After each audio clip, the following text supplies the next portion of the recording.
All right, we're in video form. Is that a Captain America Civil War mug? Mm-hmm. Someone got that for you, right? No, I got it for myself. I was feeling fighty tonight.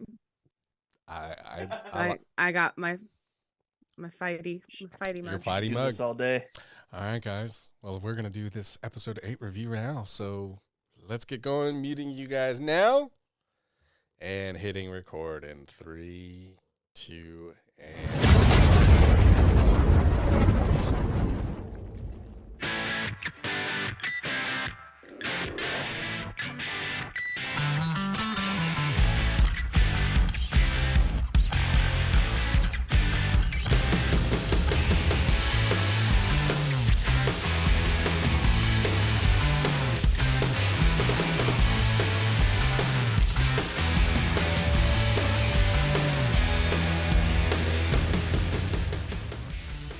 Welcome to the Avengers podcast, where we assemble weekly, or sometimes multiple times a week, to binge the MCU and all things nerd, old and new. You can find us on Facebook, Instagram, X, Threads, TikTok at Avengers Podcast. One word, ladies and gentlemen, ABINGERS Podcast. Give us a like, a comment, and let us know what you think of the show. You want to support the show? Patreon.com/Avengers Podcast. You can see the video version of the show, and I don't recommend this intro to anybody, because Keith looks like a little bird just dying for a little drop. Yeah.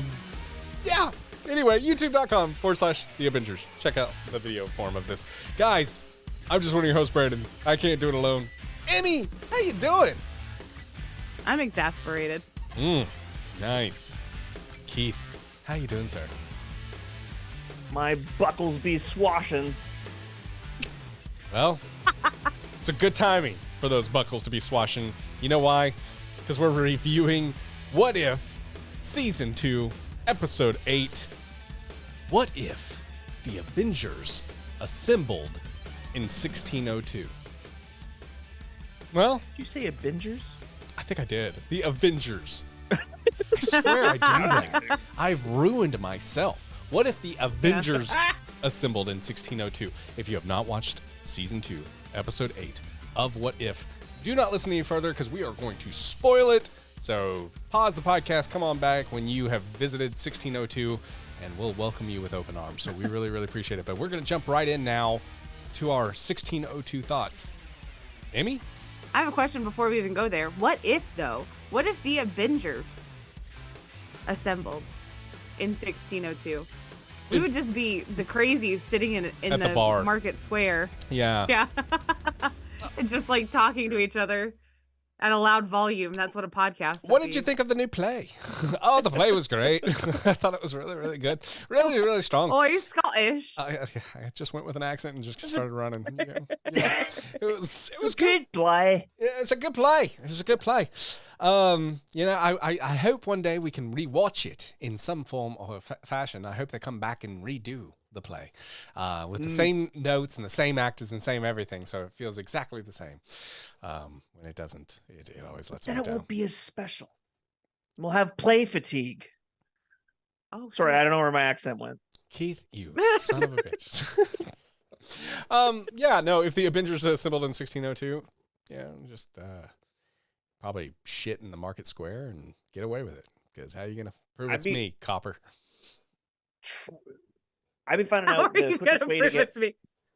I've been getting stretched on one of those rack torture devices just to see, it can't be that bad. Yeah, Right? that's true. I want to know.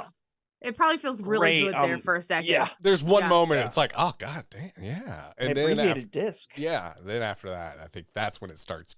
I think there's like a bell curve, There's a Yeah. crank too far. yeah, and then it just immediately goes down. There's the sweet spot, and you're in pain. Yeah, Y'all know. I'm dead now. Yeah. Your Y'all head know I has would- come off.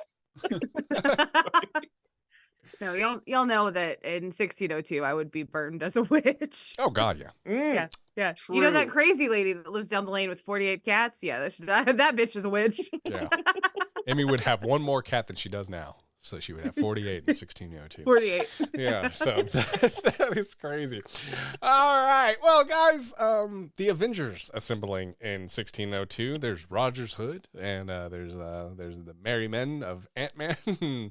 And there's just all kinds of fun. And the Hulk. Oh, my goodness. There's just so much. Sir Fury. There's twirly mustaches. There's the whole bit. I'm not gonna lie. This one, Happy Hogan was probably the only bright spot for me. This just didn't do it for me. And I hate to say it because it was a very original story. And it was a very, and I guess it's just, I don't know. I just felt like it was the Captain Carter and it was the Steve Rogers and the same love trope we've seen numerous times. And then like, I felt like, get the stone and save the world. Wait, what are we doing? I felt like the plot kind of flew past me quickly, like to the point where I had to pause it and ask my wife, wait, what's going on? But I also, we were binging this as well. So maybe there was a little fatigue there. I'm not normally a binger. I know the podcast is a lie, just like the cake. And then Steve not taking not taking responsibility of being the guy. Like, I mean, did he knowingly stay there and create this bend in time out of selfish gain? What does that say about his character? Maybe I'm missing something. Maybe he didn't know. I don't know. It just felt very interesting to me. And then, we never get our happy ending. Well, golly, how many times is What If going to try? A whole hell of a lot. We've already seen it. Endgame gave it to us. Let's stop the Steve and Peggy romance, please. I don't need one more answer. I don't need one more episode of Steve and Peggy falling in love all over again. Whether he's small, skinny, in a mechanical suit with a butt flap, I don't care. I don't need it. I don't need it. Captain Carter is a badass hero in and of herself. I feel like she's defined by this Steve thing, I think the last episode of What If does a great job kind of finally getting away from that. Thank God. But most of it just feels like it's very Steve-centric. So, I don't know. Sorry. Didn't really do much for me. The freaking Hulk fighting, fucking loved it. I was here for it. Give me two monsters fighting. I'm a fan of Power Rangers. Power Rangers back in the day, two monsters fighting. I'm a simple person. Give me two big fucking things fighting each other over Angel Grove. Here for it. This wasn't Angel Grove, but damn it was still good. So, anyway, some things I like, but overall, not the biggest fan. Keith was shocked by my pre-take here. And Emmy, what did you love about this episode? Okay. My absolute first thing I wrote down was 5 episodes in one sitting is a lot. Yeah. I was feeling the fatigue at this point. Yep. So my notes on this one probably get a little, just a wee bit loopy. This one was okay. I liked it fine. I like them exploring that Peggy and Steve don't ever end up together. I don't need it, but like, I'm not mad at them kind of always like hitting home that trope that they just like can't ever connect. And they do finally in Endgame, obviously. Spoiler alert. Sorry. They do finally connect, but it's just, I don't know. The hopeless romantic in me is like, poor them. I understand what you're saying though, and like the rage, the feminist rage in me is like, yeah, she shouldn't need a man, and like, whatever. Like, I mean, she found one, and she can't ever be with him, and that kind of sucks a little bit for her. Like that, shit. She found a good one. There's not many of those out there. There were a lot of things in this episode that I liked. But there were a lot of questions I had, like where the fuck even are they? Do we know? Yeah, I don't know if they ever said it outright. Yeah. Oh, okay, just in 1602. 1602 is a place. Well, right? And I'm assuming if Shakespeare's there, then it's got to be England. He was born Saxon on Avon. Is that a right place? Yeah, I think so. So probably somewhere there ish. But Mm. then like Loki was there, and that confused me, and it was just like, what are we doing? And then yeah, okay, Mm. and that's the thing too. Like I appreciated what they were going for here, but I do think maybe some fatigue may have set in. Keith, I'm gonna go out on a limb here and say you like this episode. Unfortunately, you're dead wrong. No, I love a good swashbuckling adventure. That being said, that wasn't really what this was for me. Yeah. It's got everything that a what if story or episode should have, in the sense that it's very ambitious. It's not doing a whole lot of repeat. It's not doing a whole lot of just cut, as you said, cut and paste, or copy and paste. I know this is loosely based on a fan favorite series, an 8-issue series by Neil Gaiman, for 2003. So I know a lot of big fans of that issues or series would like this big time. And to me, maybe that even warranted having it be a little bit longer of an episode, even just 20 minutes longer, because they pack so much into this episode. But that this is I think the best example of a bloated episode of the season. I don't really remember if there was a bloated episode in season 1 that sticks out to me, but this one is by far possibly the most bloated episode of What If, because you can't pack all this shit in and just expect us to believe it instantly. A little bit of suspension of disbelief is required, I think, for getting across such a out there concept. Just a teensy bit, just a little bit more explanation would be nice. That being said, it had a lot of great lines, probably some of the best lines in the season, from certain characters that we haven't seen in a while, and it had a lot of characters, which You're more of a drama queen than your brother. Bless. Yes. Fucking brilliant. Bless. Fucking love that line. Sorry. Yeah. When crazy Tony Stark is asking her to say some more future stuff, and she says flux capacitor just to get him excited, that was really funny. Yes. I enjoyed that line. It was when like, Loki's obsessed with Othello, he's talking about how Iago is actually the real character of the story. And it's like, that's the evil character, that's the villain. That's the antagonist. fucking love it. Fucking love it. Yeah. And the voice, which is so Loki. It is very Loki, but the like cast, it's so Loki to be like, that's the real character. The antagonist is the real. Sorry. Oh no, it kind of broke my heart because the cast, I think, was more like, this was the most substantial cast I think we've seen for a What If episode in season 2 at least. And to see all these voices and hear all these voices, it just felt like, oh man, it just kind of, I don't want to say wasted it, but I just felt like a longer narrative would have been appreciated. It could have been the same exact narrative, just actually had some breathing moments. Once again, it was like, all right, get on this cart. Okay, we're shooting you off right now. All right, 3, 2, 1, go. And it's all right, but it's just quick. It is. The pacing feels bloated, quick, and sometimes that's fun, but sometimes it's a little jarring. And I feel like that when you have that quick pacing, maybe some people can just get right on board and go.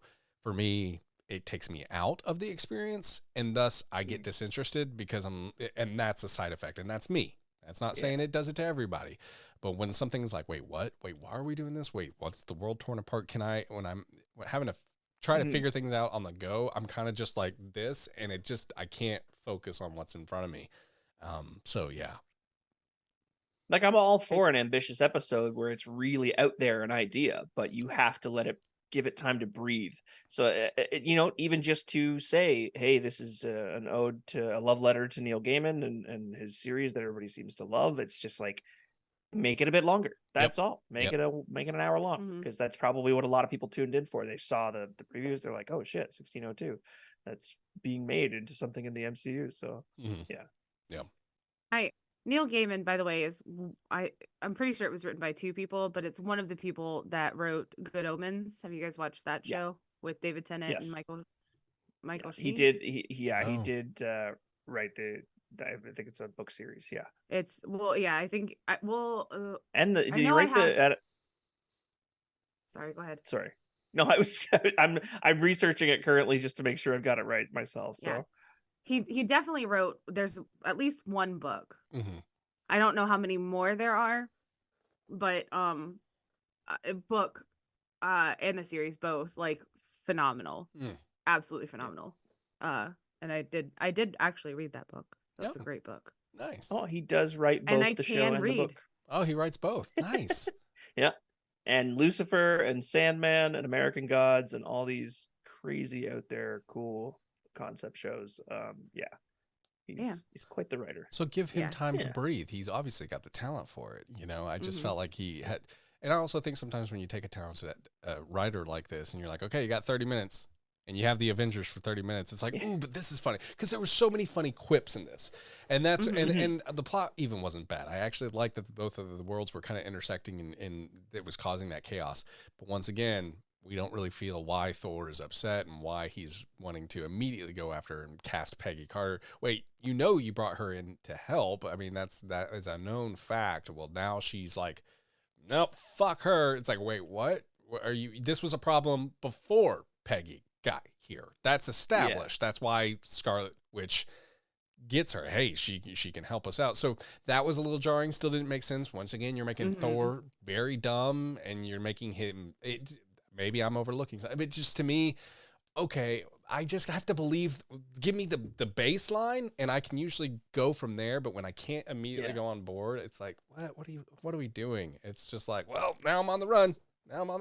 But I'm still making all kinds of havoc and everything in between because no one can get me. I don't know. There's you guys a bit of a himbo. He can be. Well, yeah. Oh, yeah. That's true. Yeah. Sorry, go ahead, Keith. I was just going to say, is there any explanation, or do you guys remember the Watcher explaining why he can remove Peggy from the situation at the beginning, but he can't remove her from there at the end? Like, I don't remember that, if that's explained, and maybe you guys could let us know, listeners, if you could, yes, you can tell us if that's explained in the episode. We watched these episodes quite a few days ago. We had some issues recording, so some of us didn't watch them at all. I'm just kidding. Emmy's literally just looking at IMDb notes, and that's it. Just hoping for the best. So, but the shock on your face, Brandon, at the beginning when you were talking, and I looked surprised as you said you liked Happy Hogan's character. He was one of my least favorite parts of this episode. Oh, really? So unnecessary in this episode. I was like, okay, so they had Favreau for another episode, and he was like, gung ho to voice record, and I didn't get why he was there. I didn't love it. Yeah. And also, I really questioned who that was up until somebody said his fucking name. Renee did too. I could not tell who that was supposed to be. I just thought it was random ass fucking English guy. It's so funny you say that because Renee was like, "Oh, that's Happy." Like they said something about it, like Hogan or they said something, and she's like, "I had no idea." Once again, just white man syndrome. White man being drawn. And good luck. And smashing together these characters, and Happy Hogan is the sheriff of Rottingham or Nottingham. Yeah. Sorry for the Robin Hood Men in Tights fans out there. You'll get the Rottingham reference, but that's it. But him just getting to have such a huge screen presence when there's all these other huge characters. Yeah. And Happy Hogan is getting so much of the dialogue. I was just a little surprised. Yeah. No, I think that's a really great point there. On the point of it didn't look like Happy Hogan. They fucking did Paul Rudd dirty again. Really? You didn't like it? You didn't think it looked like him again? It didn't look anything more like him than the head in the jar. Don't have a voice to him. Don't give any context. Just put that character anywhere. Set him in any kind of situation. No voice or anything. And say, who is this? You would never guess that is Paul Rudd. That is an average white man. That is average white man number 7, I guess. I don't know. Yes, I agree with Emmy there. You're saying he's like the default setting, and when you sign up and play your first 100%. 100%. When you play Sims. Yeah. You just sign into Sims, and it's like, I want a white man. It's like, random. Here it is. Yeah. Yep. Yeah, that's it. I mean, it's just like, oh, look, he even has a generic white man voice. Wonderful. And the kitchen's on fire. The kitchen. Exactly. Oh my gosh. It just, to me, I don't know, especially for the penultimate episode, and especially after even the Cohorty episode, but also the Hela episode, even though it was much a repeat, this one was just hard to follow. I don't know. And this one deserved a rewatch from me, to be honest with you. I should have watched it again going into this review. I agree. I will. But why? Sorry. Oh God. Wet blanket. Will you get out of here? It's what if, not but why. It's not that. But yeah, so it was. It's just it was very, very quick, and it was very. And once again, Peggy saved the day though. Peggy came around and she's like, "Hey, you know what? She got the scepter from Stark. Steve is the future man fighting a monster with a golden glove, and he hit one of the time stones. I like that part. I like that part where it was kind of that's where the bridge and the intersect happened. I was like, oh, that's pretty fucking cool. But then he's like, yeah, I was like, we never got our happy ending, and yeah, sure, somewhere out there we do. I'm like, God, the whole why? If you watch the MCU, don't get me wrong, Steve likes Peggy, Peggy likes Steve. We get that, but I've never felt for 1 second like when Steve was making out with Sharon Carter, he didn't go, "Oh, you taste you kiss just like taste like your grandma. You taste just like your aunt." You know, like there was he moved on even then. Like, yes, he got a chance to go back in time and live that future. Great, fucking cool. Yes, he had her picture in a compass. Cool. Love that. But it never felt like, God bless, like if I hit this time stone just right, I need to take advantage and go back to fucking time in 1602. And then, wait, now I'm confused. He went back in 1602. Did he go back in time for Peggy? Was that his I thought soul? it was all just accidental. Oh, it was all What do you mean? accidental. Wait. Maybe I'm making a... I thought it was just like, whoops, I hit a okay. time stone. I think it you're right. I exploded think you're right. down. Okay, because that doesn't make any sense if it was purpose. So never mind my And argument then here. Peggy got pulled to fix the problem, and the problem was him. Yeah. And the problem is you. That's not the song. I think you're thinking of Hoobastank, though, right? I am. I'm thinking. The reason. What are the lyrics? The reason. And the And the- reason. The name of the song. And Yeah. the problem is you. That's the song you sing. It's, And the problem is me. You like speaking in the third person. You combined the Hoobastank and I'm the problem, it's me. You combined both of those songs together. That is our what if. Hoobastank and Taylor Swift. What if Taylor Swift sang Hoobastank and the problem is me? Oh, that is so good. Yeah. I think that could It's work. better than anything in this season. That's true. That's true. You're welcome, Kevin Feige. So hold on a second. Here's the thing. See, this is where I didn't follow. I need you guys to help me out. So Steve goes back in time because he hits the time stone. Obviously, things go crazy and there's a splitting of time. Was he aware that he was doing that? I don't think so. But I don't. Yeah, I- because we know how Square Cap is. He would have been like, And I gotta would get have out been of here. like, Okay. yeah. It's me. Yeah. And the problem is me. And the problem is I'm me. the problem, guys. Yeah. I could do this all day. That but was- I gotta go.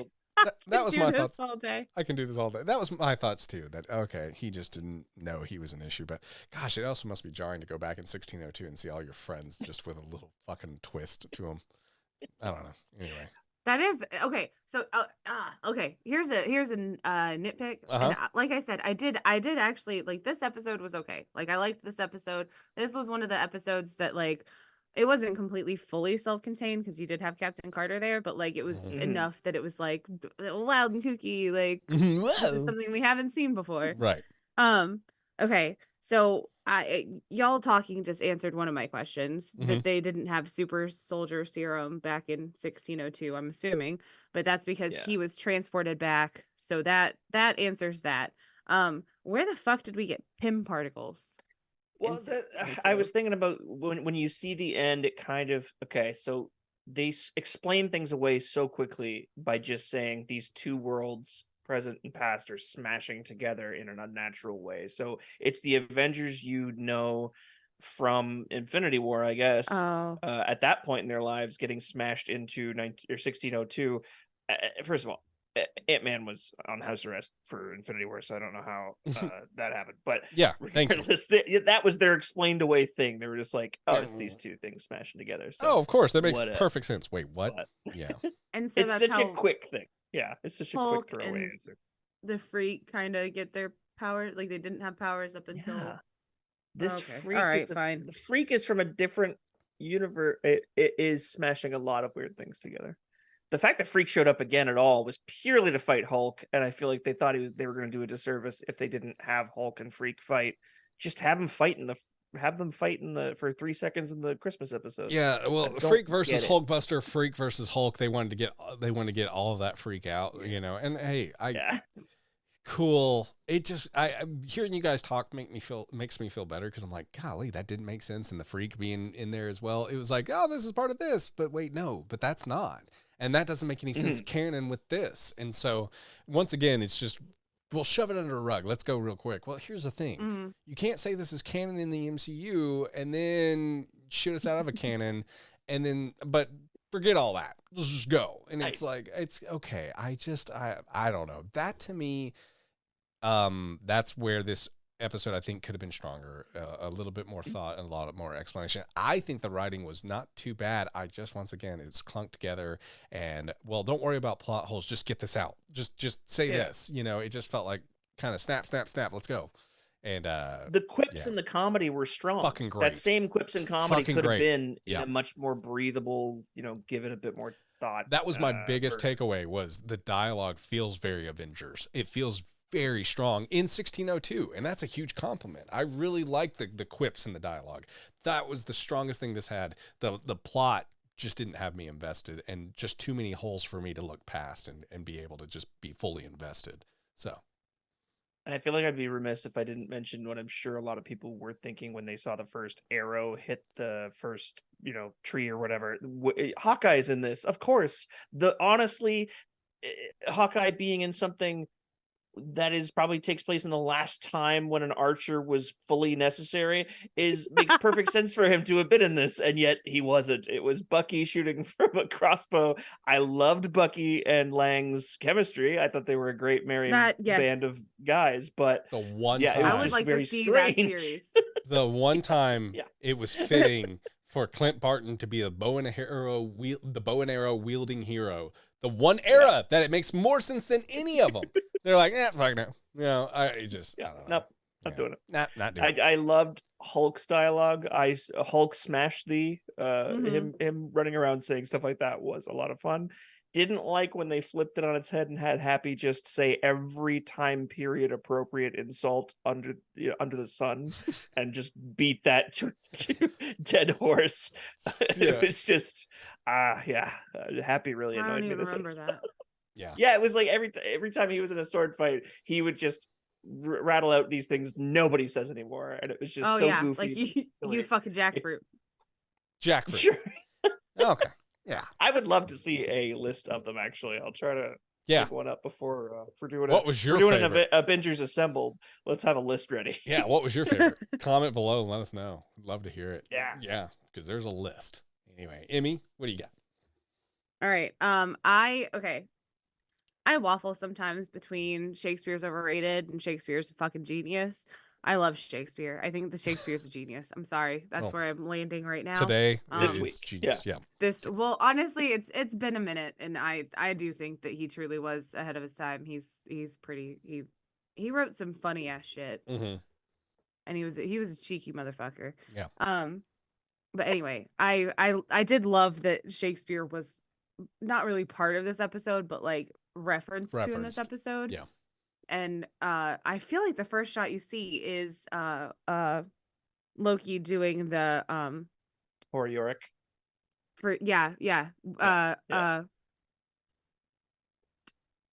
It's to be or not to be, right? Yes. Yeah. Is nobler in the mind to suffer the slings and arrows of outrageous fortune. Oh, stop. Yeah, that was like fucking 20 years ago. But I learned that from Billy Madison. Oh, okay.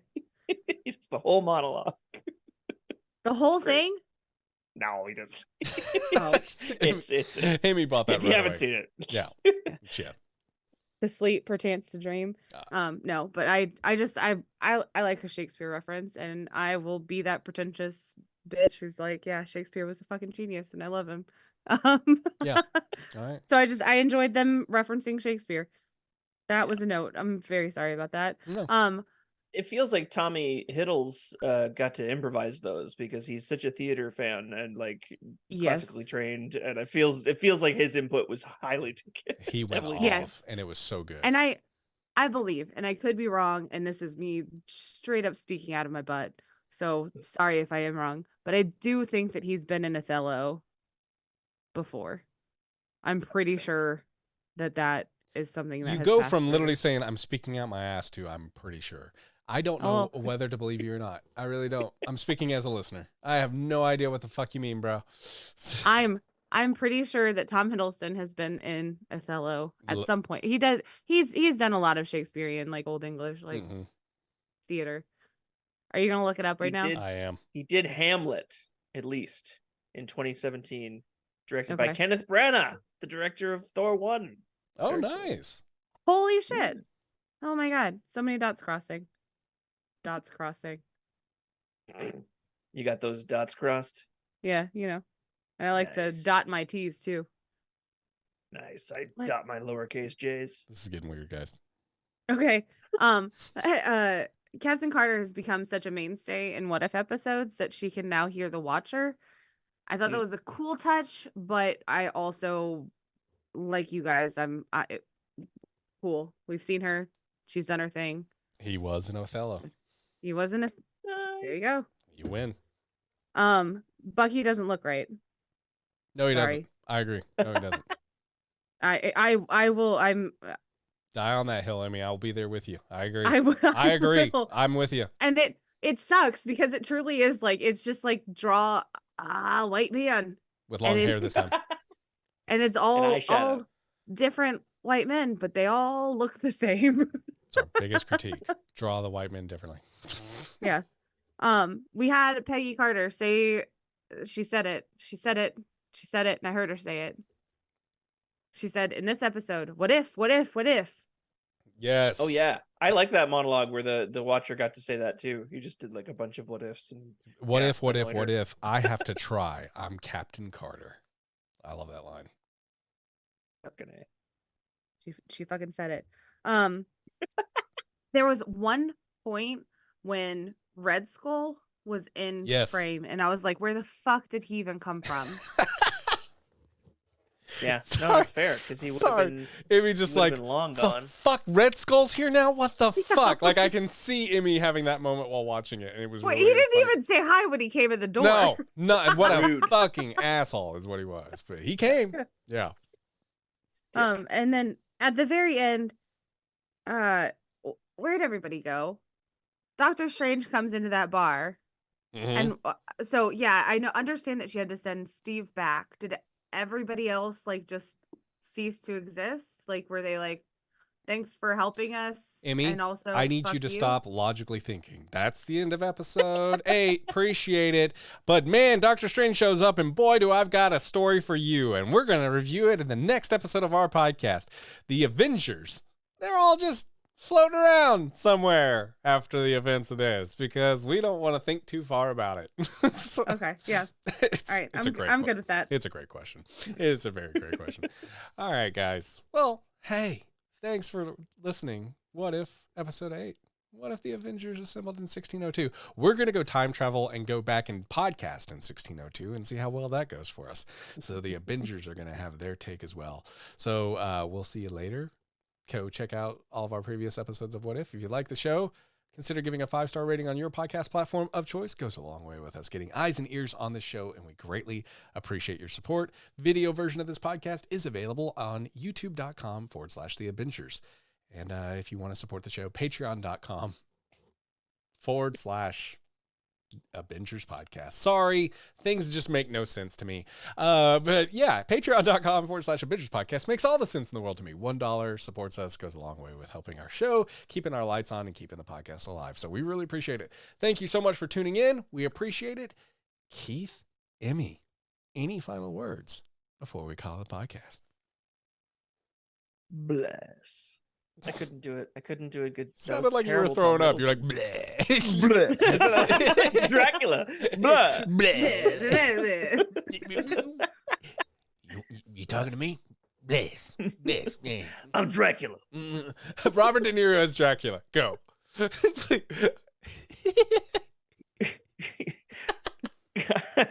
I can't. Give me 10 minutes. I'll come up with something. It's a to be continued cliffhanger. We'll see you guys later. Bye.